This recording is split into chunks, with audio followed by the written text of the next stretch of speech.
umva akantu wenda ko kuvuga ngo afite ikibazo cyo mu mutwe afite ikise si umuntu yamuvuza nacyo cyaba ntacyo wenda umuntu agatekereza ku yindi mpamvu ishobora gutuma wenda buri gihe akwikanga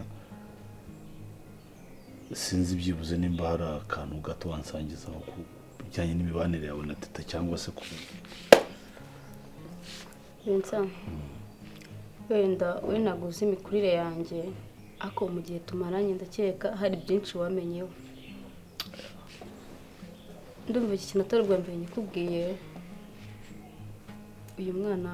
Teta ndamukunda pe njye nibaza se iki kimutera kunyitwaraho kuriya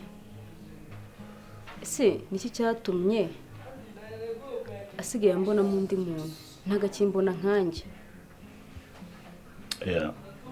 Vincent Teta ndetse na mukuru we Gihozo ni abantu twareranwe kuri rwa rwego rw'uko no mu gihe cyabo mu gihe bagize ibyago ubwo ababyeyi babo bapfaga mana twabibayemo cyane umva twatambye byinshi kugira ngo byibuze tubane nabo ndabyibuka Teta yari akiri mutoya ari muto pe wa mwana muhererekanya ati mumekere yampuraga mu mugongo ari umwana nkunda mbese ni byinshi umuryango wacu wakoze kugira ngo byibuze barabana bamererwe neza nubwo yego tutari dufite ubushobozi bwo kuba twabakuza ngo base neza ariko ari cyo mwari cyo mwakoze yego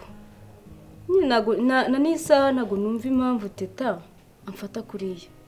hari niba yari ikibazo afite nkuko bivuze simbizi gusa njyewe